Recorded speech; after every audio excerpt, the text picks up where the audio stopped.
there's a little delay. Holy cow. We are here. This is going to be an awesome episode of Easy to Read Deep Thoughts with my special guest, Lily. I'm not sure how to pronounce your name. I guarantee you've told me. I forgot. Lily Goya is my Oh my name. God. Yeah, I'm happy I asked. Happy I yeah. asked. Holy cow. Super cool. Uh, oh my gosh. Okay. Well, I'm going to start off with introduction. Lily and I were just talking a moment ago. I'm going to start off with introductions, then we'll describe the structure of the show, and then we will dive right in. For myself, noteworthy note. I helped implement the health information exchange for the state of Minnesota.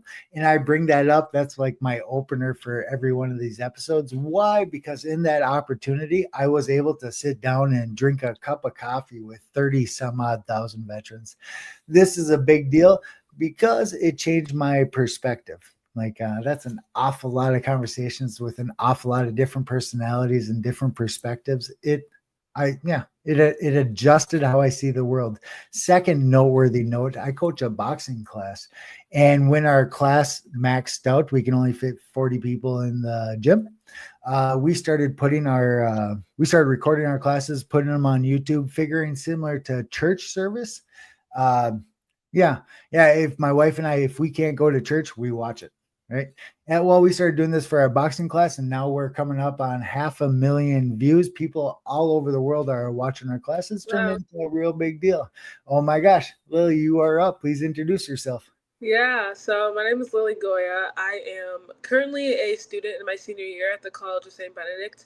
I'm studying kind of an individualized major, so it's a combination of entrepreneurship and the music industry. And so with that, I've been able to create a business, which is AMP Streaming, which is a Christian music and podcasting streaming service that Awesome. allows users to search for content based on their emotional needs and musical preferences. So, yeah. Holy cow, deviating a little bit from what I just said. That's like our origin story. That's how you and I got to know each other, or that's where we started talking after the Brandon David, introduction or what. Yes. Yeah, yeah. Hmm. Super cool. Oh my gosh. Okay, structure of the show. We are going to read I wrote this article, this newsletter independently from Lily's feedback. So she gave me the topic, which was music and mental health. Holy cow. High five on that one. That's a deep topic, right? Thank That's you. great. That's perfect. I wrote this article independently from Lily. She hasn't seen it before. Yeah, yeah. That's on purpose because I'm hoping I asked her leading up to this. I asked her to correct my thoughts, add to my thoughts, to independently overlay her opinion on top of what I wrote. Why? Because that's the structure for good conversation. It's going to be awesome. All right, diving on into it. Music and mental health. My special guest this week on Easy to Read Deep Thoughts is Lily. I've already forgotten how to pronounce your last name. I'm just going to move on and keep talking. I'm going to make it up as I go. Lily is a student at our local college of St. Benedict and St. John's University. I grew up in Avon, so that was like my back. That was like my backyard. She's building an app to pair Christian faith music with the mood of the listener. Oh my gosh, I was kind of questioning myself as I described it. Is that appropriate? Is that Yeah, okay? I think so. Awesome. Sweet, sweet. Holy cow, this first paragraph, this is deep. Like, yeah, I actually had to scratch my head for a little bit before I wrote this. What is music? This thought is interesting to consider, and I'm going deep as I think about it. First thoughts, what makes music music? Right? Like, holy cow, it's actually yeah, kind of breaks my mind a little bit when I first like how would you oh well, I'm gonna go deep right off the bat here. Like, holy cow, what is music? And I speak to this further down in the article, but where is the set? Well, not deviating, but whatever. I'm going with it. What is the separation between communication and music? Like when does communication become music? Right? Like where is that defining line? And I was contemplating that as I was writing this. Super interesting. It's blurry in my mind. I'm really curious to hear your thoughts because I'm sure you've come to that rabbit hole or you've come to that crossroads in the process of building your app, eh? Yeah. I don't know. I think it depends on in what context we're talking about. I think a lot of the times the music that's being streamed or that's being like considered art in more mainstream ways is probably the use of singing and instrumental or solely just instrumental or solely singing. I think in a broader sense, like in the history of the world, that there probably are a lot of more gray lines, like when you think about like Gregorian chanting and things of that nature, just Good chanting in call. general. I think I think maybe that's where the line kind of gets a little bit blurred. But ultimately, when it comes to like the idea of there being a separation between music and communication, I actually think that there isn't one. If anything, Nice. what we're taught, especially when I was learning composition, is that music is a language. Um, and I think that that's something that a lot of people don't know. It is a language, and so therefore it is a form of communication. I think it's just on a different level.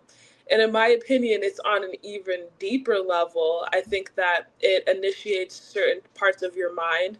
As somebody who's a Christian who's also spiritual, I also think that it also initiates your spirit and your soul as well.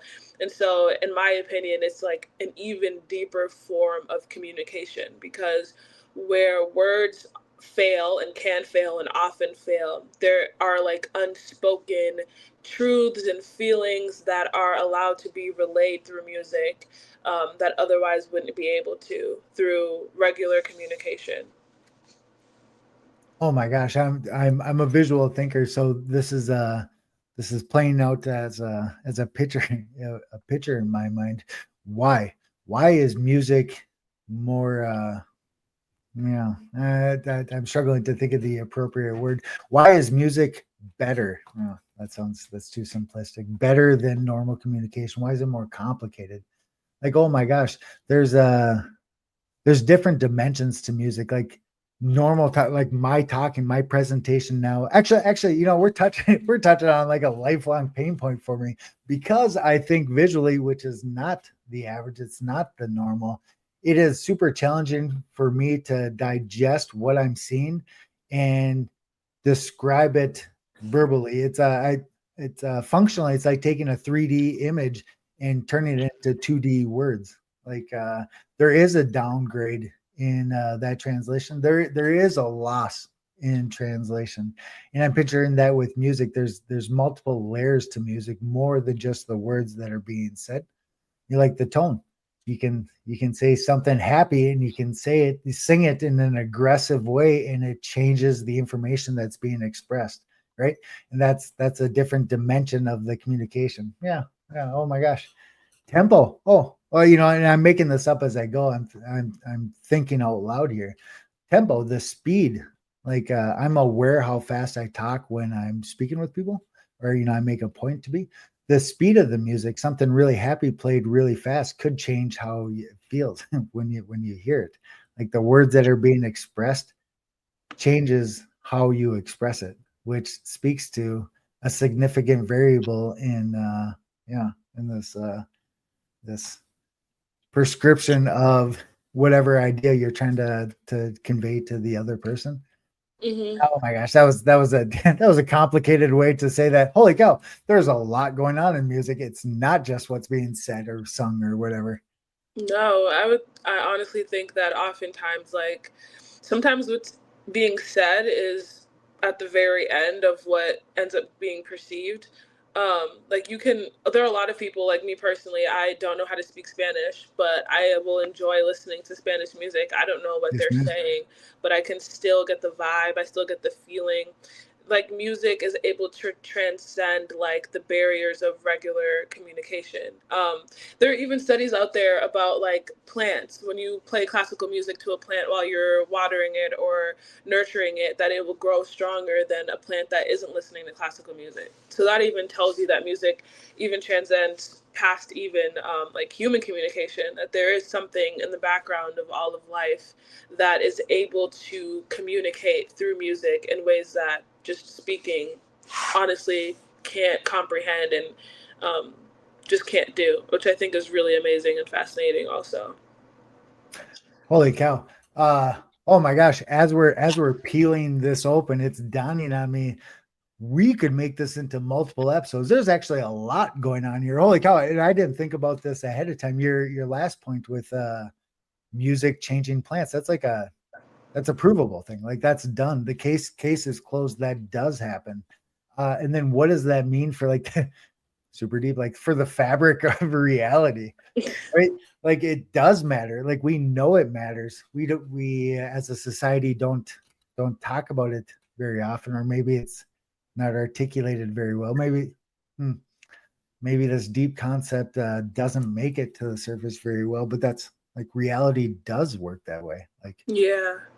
Well, and I think yeah, we are in a society that is very reliant on the intellectual aspects of things. If you can't intellectualize it, then there's it almost feels like it's not real or it's not worth exploring, which I think is a huge mistake, because there are so many things that lie below the surface that I think could end up changing just even the way that we understand and interact with one another.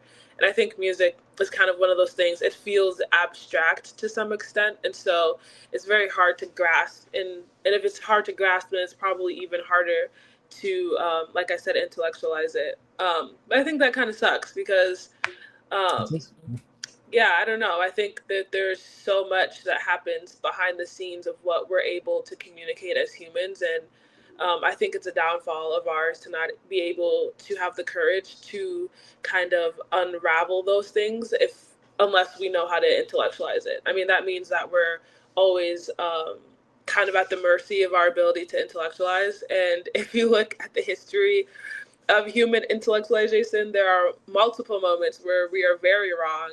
And so it just makes you wonder, like, how much we're missing out on by being 100% reliant on our own understanding, which I think is also very interesting. oh my gosh, I don't remember where I was thinking. I think it was a previous episode or maybe some article I was writing. I was just scratching my head on this particular topic. And speaking of needing a thesaurus, I don't have one, and I can't think of a better word. Communication's dumb, right? It's like a dumbed down version of what's actually going on. Humans are so much better than just words or the communication that we speak. That picture is 1,000 words. Nope, it is way more complex. It's a million words. It's a billion, a trillion. Like it doesn't really matter. There is so much more than what is spoken. And oh well, oh, hey, ironic. I am biased towards bias because I speak of biases in this confirmation bias. I can't think of the appropriate one, but the path of simplicity, like assuming. Well, whatever. This is a deep thought, but hey, this show is deep thought. Like we are naturally skewed towards the path of least resistance, Mhm. and taking words for surface value, face value, is the path of least resistance. Oh my gosh, I might have gotten stuck in this rabbit hole a little bit here. Uh, no, I'm still stuck on dumb or lame is probably a more appropriate word. Like communication itself is lame. Like most people don't appreciate the depth of music, or they're not aware that they're not aware. Like Yeah. all these different layers of music. Jump in, stop me at any point in time. No, Most people are. Oh, go ahead. Yep. sorry, I didn't mean to interrupt, but I No, I think want you to. that Yeah. is like really important, the not being aware of like music. And I think that that also has like a bit of a negative impact, Yes, ma'am. especially in our society. Like as a young person and paying attention to like the type of artists that come out and the type of music that they portray, you can see a direct correlation between what's glorified in music and the effect that it has on young people and their goals and their dreams and how they perceive the world. And so, like, even the idea of like drugs, sex, and alcohol that is like so hardly pushed through certain mainstream rappers or singers, it quite literally has a direct effect on how students interact with each other in high school or with friendships, or how students perceive drugs, sex, and alcohol. It makes them either more open to it or less open to it. But a lot of times we see how it can have a huge negative impact on people's realities and what they strive for and achieve. And so it makes you wonder, like, in the background, if music is so powerful to like impact and kind of decide how you think, um, in some ways it almost feels like magical, which isn't the word I want to use, but it is kind of like the feeling where it's Functional. like, yeah, where I can put a message into a song, and as long as it's catchy, if you're listening to it, it is going to seep into your subconscious. It's going to reroute how you think. On the positive side of that, though, that also means that we have the power to kind of reshape minds and kind of help people, especially as it relates to mental health, which is something that I'm so passionate about. Yeah, oh But my gosh. music also has the power to be an aid and a healing force. And so I think it's really important that people become aware, or, it's really hard because once again, that path of least resistance, like, if ignorance is bliss essentially, and so if I'm doing something wrong and you're pointing it out to me, it's very difficult for me to want to accept it, because that requires me to take responsibility that I haven't had to take before. But It's a resistive path, right? yeah, exactly. But I think it's so important because it does have the power to heal. And I think we're reaching a point in society where people are in need of very deep healing. And so part of that is becoming aware of what's not working, but also being intentional about accepting what will work. And I think the type of music that you're listening to and the message and the music that you're listening to is a huge part of that. Just being very careful about what you're consuming. Oh my gosh, very careful about what you're consuming, which speaks to the awareness portion, eh? Oh my Yeah. gosh, that is good. Holy cow, you're killing it. This is awesome. That's right. Thanks. Okay, I'm gonna dive back into it. Like, holy cow, this is great. Where was I? Mental health. Okay, I think this is where I was at. I don't remember. I'm going with it anyway. Mental health. Speaking to my above point on identifying the separation between normal communication and normal music, we just spoke to that. The separation between internal influence and external influence is similarly hard to define. The line is blurry, it is not discrete, and it is not easy to see. And this is another. Oh, this is a deep thought. I think we just touched on it a little bit, but where do you go from just talking to communication? And I'm winging it as I speak here.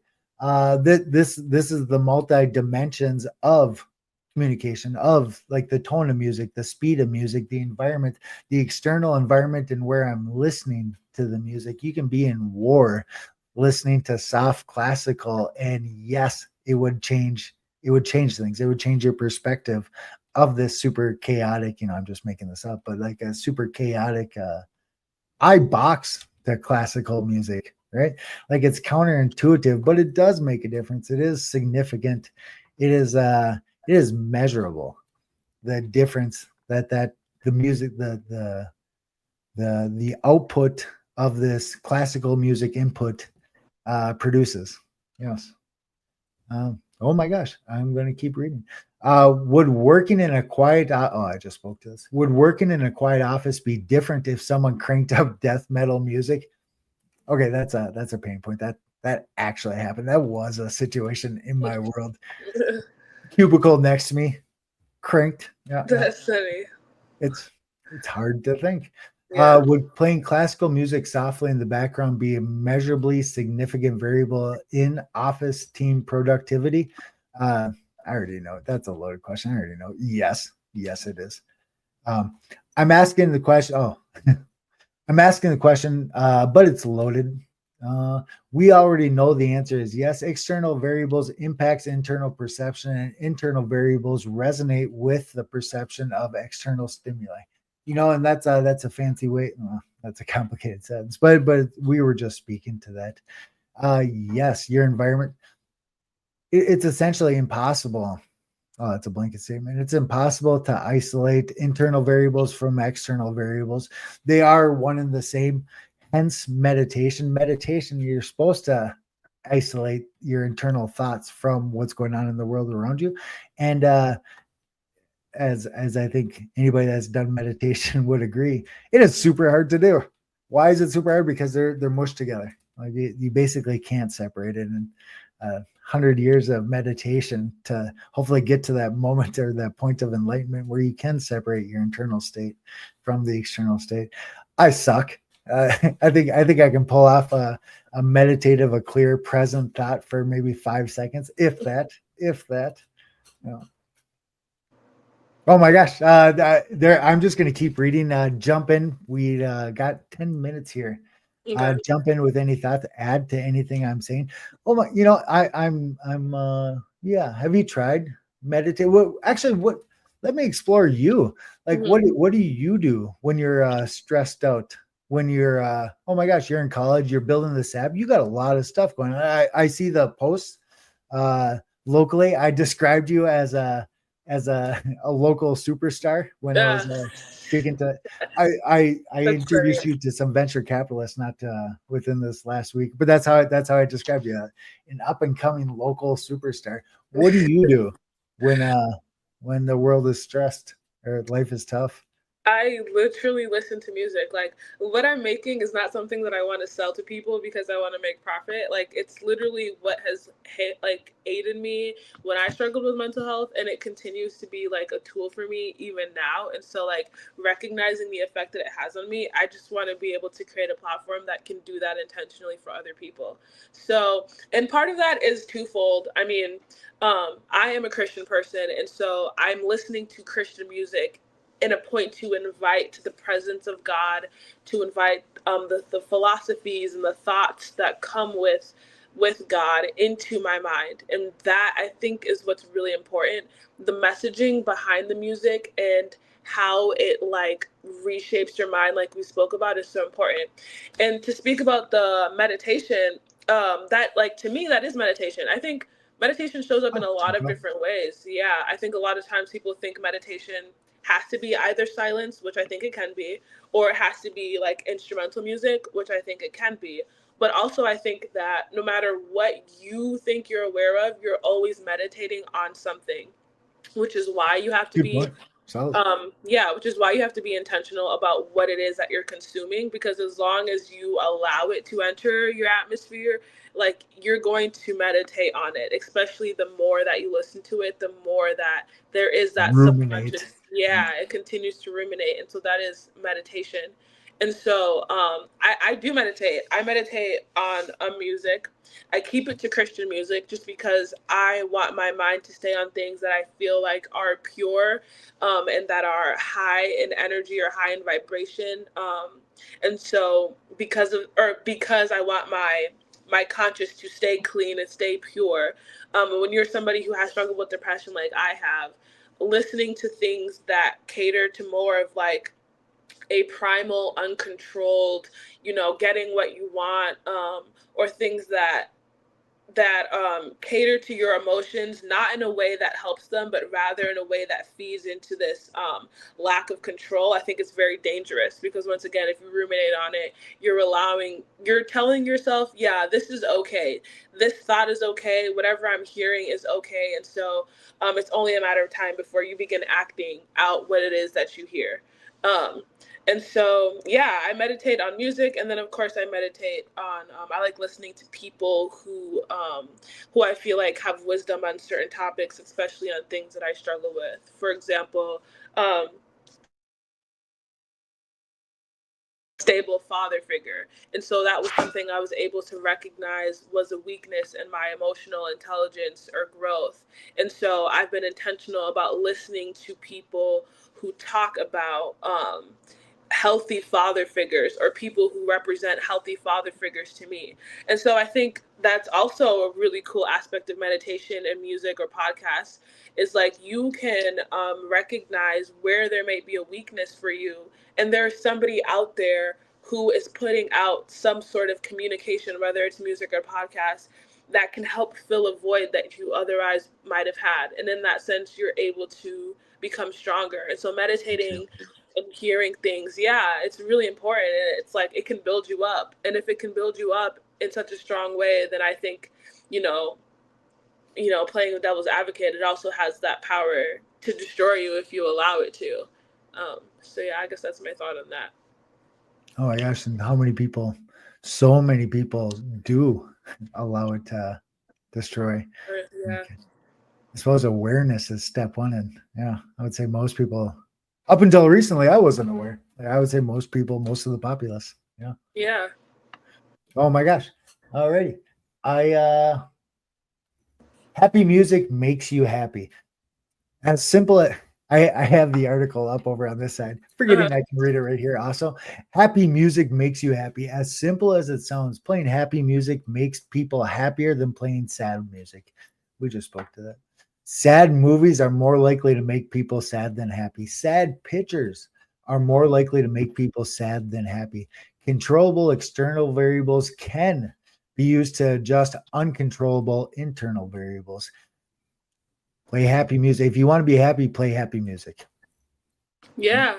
And I think too that's really interesting because I hope this doesn't contradict what I said before, but there are moments I think there's an issue in society with the need to be happy at every moment. I think the Yes. reality of life is being able to experience every exactly. I think if anything, I wouldn't be surprised if there are people who I don't want to say make themselves depressed because it's not themselves, but it's almost like if you're constantly comparing yourself to what you think should be, which is this consistent happiness, then in comparison to what you truly experience, you feel as though you're not hitting that mark and so there must be something wrong with you. When really that I don't think that that's true. I think what makes anything amazing or powerful is when there are moments when you have it and there are moments when you don't. I think sadness, Contrast. yeah, exactly. I think it's like the same thing as like I don't know eating candy. It's okay to eat candy, but it's not okay to eat candy all the time. And even though you think it tastes good and it's sweet, if you were to have it at every moment, it would actually have more destructive properties than it would have good properties, even though it feels good. And I think also when you're sad, that it's okay to be sad. I think it's just having a balance between understanding that I am sad, but not intending to create an identity in the sadness. And I think that that's something that our society struggles with. If you're grieving, someone telling you to be happy is not helpful because actually you do need to go through that entire grieving process. It's a part of, your experience, and it's actually the only way that you heal is if you experience all of it. But also understanding when it's time for you to move forward. And so music can play a role in that too. I was able to talk to a music therapist who showed me how music can literally like ignite or create a space for somebody who otherwise wouldn't be able to articulate what it is that they would feel. And so sometimes brushing over it is an issue. Sometimes you actually do need to sit in it and allow it to come out. And I think that Process. that's amazing. Exactly. Our pastor describes seasons, and Yeah. that's something that's worked out really well for me because everything's a season, right? Like, Yeah. yeah. And then, yeah, thinking of it like that puts an end date or a start date, and yeah, yeah. Bad times are part of the process, right? Exactly. With the, Yeah. uh, oh my gosh, we're in our last 2 minutes here. Yeah. Um, this is complicated. You need you have to have rainy days to appreciate the sunny days, right? If it was Yeah. sunny all the time, it would mean nothing. The rainy days add context to the sunny So days. the So sun when you're good. thinking, hey, I love the sun, well, it's actually saying that I love the rain also Yeah. because you need both. They work dynamically. Exactly. If you're growing, then you need the sun to help you, but you also need the rain to water you, and both things are very important to your growth as an overall person or creature or whatever. So, yeah. Rain to water you. That was good. That Yeah. was good. Yeah, nice. Oh my gosh. I'm gonna read this last paragraph and spoiler alert, I'm gonna ask you to come up with one closing sentence to this episode after I'm done with this paragraph. Okay. Minimal viable product. Oh, yeah, I'm running with it. Minimal viable product. I picture the point in my paragraph above as MVP or Occam's razor. Could work just as well. Occam's razor, the simplest solution. What is the simplest thing we could do to solve mental health issues? Years of therapy could work. Complicated drug regimens or pharmaceuticals work too. Neither is simple, and both come with measurable costs and risks. Music is simple, natural, and humans are naturally skewed towards to resonate with its simple musical solution. Why not start with music first? Is harder to explain than why I messed that sentence. Why not do it is actually pretty complicated. Maybe the divergent thinking applies there. Like, why not do it? Oh my gosh, our last moment here. One sentence to close out this episode. One thought. What do you want our audience to take away from this conversation? What you consume is very important, and it's not just physical.